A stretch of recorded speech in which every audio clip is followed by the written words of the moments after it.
Salut! Oh, quel bonheur de te retrouver ce matin. Quelle joie. Vois-tu, Dieu m'a permis de comprendre la parole et j'ai le devoir de partager cette parole avec toi, de vider mon être de toute la connaissance venue de l'Éternel, afin qu'à ton tour, tu la partages avec tes proches, car ce n'est qu'ainsi que nous obéirons à l'ordre divin. Je lirai tout à l'heure dans Luc 22, versets 14 à 18. Mais juste avant, implorons la présence de Dieu parmi nous. Notre bon et tendre Père céleste, grande est notre joie en ce matin, parce que nous sommes toujours, selon mon ordinateur, le 7 octobre à 7h50. Depuis ce matin, j'ai commencé l'enregistrement du 1er janvier. Et j'espère aller très loin aujourd'hui. Du reste, je vais donner l'heure et le jour quand j'aurai achevé. Seigneur, je le fais afin que tes enfants sachent que rien ne se fait par hasard. Et les affaires de Dieu doivent se faire toujours avec ordre et bienséance. Que le Saint-Esprit nous éclaire.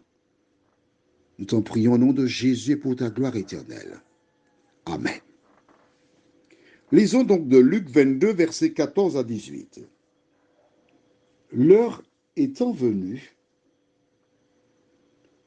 il se mit à table et les apôtres avec lui. Il leur dit, j'ai désiré vivement manger cette Pâque avec vous avant de souffrir. Car, je vous le dis, je ne la mangerai plus jusqu'à ce qu'elle soit accomplie dans le royaume de Dieu. Et, ayant pris une coupe et rendu grâce, il dit, prenez cette coupe et distribuez-la entre vous. Car, je vous le dis, je ne boirai plus désormais du fruit de la vigne jusqu'à ce que le royaume de Dieu soit venu. Bien, nous allons essayer de comprendre ce que nous venons de lire. L'heure étant venue, il s'est attablé avec ses disciples. L'heure est grave. Parce qu'au verset 15, il dit, j'ai désiré vivement. Cela fait très longtemps que j'attends cela. Ce qui sous-entend que Jésus avait, jusqu'à l'âge de 33 ans et demi, il avait toujours respecté la Pâque. Mais ici, il est un Hébreu. Tous les Hébreux célèbrent la Pâque, qui est donc la commémoration de la délivrance d'Égypte. Mais cette Pâque, c'est aussi, et c'est ce qui sera présenté dans un instant par Jésus, l'élément qui commémore la libération de l'homme du péché afin d'obtenir la vie éternelle. Et c'est pourquoi cette Pâque a un parfum particulier. Parce que Jésus déclare, j'ai désiré vivement, j'ai attendu avec impatience cette Pâque-là.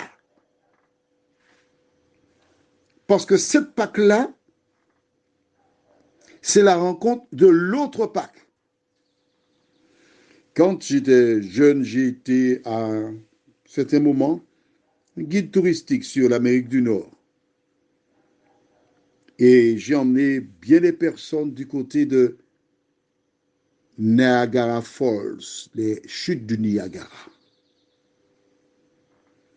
Et l'on se trouve d'un côté, on est en Amérique, aux États-Unis. De l'autre côté, on est au Canada. Il suffit de traverser la frontière et on regarde les chutes d'un côté ou de l'autre.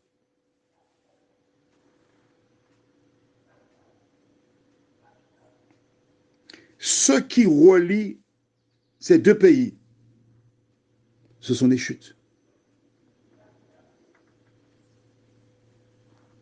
Jésus est sur le point de mettre un point final à la Pâque telle que les Juifs, les Hébreux la connaissent. Herbe amère, pain sans levain, l'agneau. Tout cela sera dans un instant aboli. Et c'est cette loi-là qui a été abolie. Mais oui, il y a une loi qui a été abolie, c'est vrai. Cette loi qui imposait de mettre à mort un animal et ceux qui étaient pauvres offraient une paire de tourterelles pour le pardon des péchés.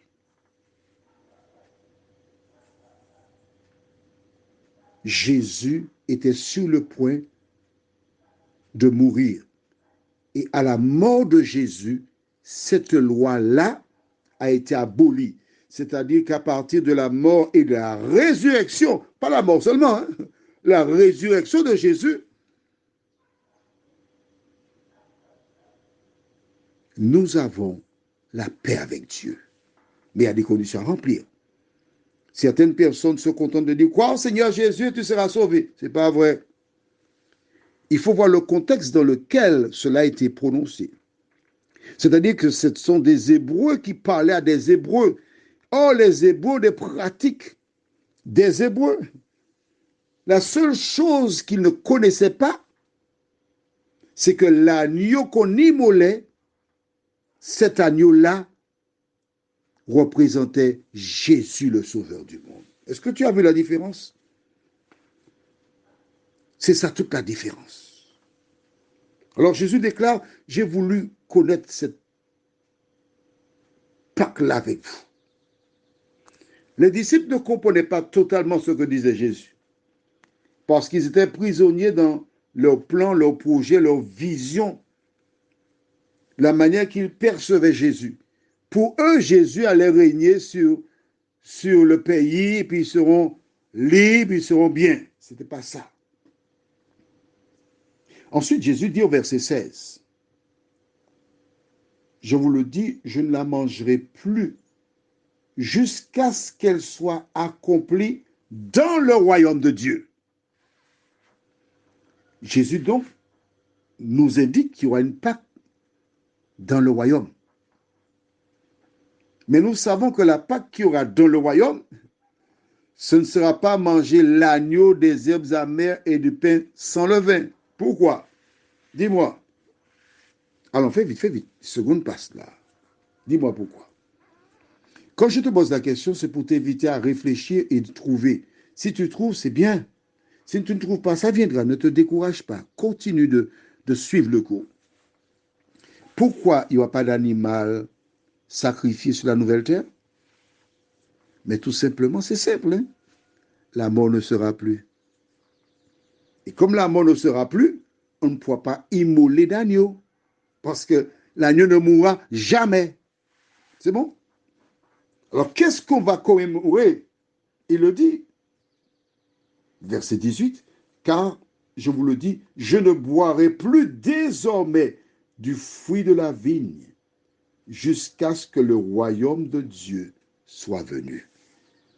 Ce que nous célébrerons, ce sera cette Pâque-là, lors du retour de Jésus. Mais en attendant, mon ami, ma petite sœur, mon petit frère, ma grande sœur, mon grand frère, maman, papa, je t'invite en ce matin, parce que je t'aime, à mettre en pratique la parole que tu découvres. Ne me dis pas, c'est là que ma maman m'a mis. Non, mais non, ne me dis pas ça. Je préfère que tu me dises, c'est là que Jésus désires que je sois. Prions. Notre Seigneur, notre Dieu, quel bonheur, une fois de plus en ce matin, de nous trouver à tes pieds pour continuer de marcher pas à pas dans la connaissance de la vérité. Merci de nous vivifier, de nous sanctifier, de nous purifier. Merci de nous aider à lâcher prise afin que tu prennes le contrôle total de notre être. Merci Seigneur. Nous t'avons prié au nom de Jésus et pour ta gloire éternelle. Amen et amen. Et ce n'est qu'ainsi que nous ne pouvons pas avoir peur lorsque nous marchons avec l'Éternel.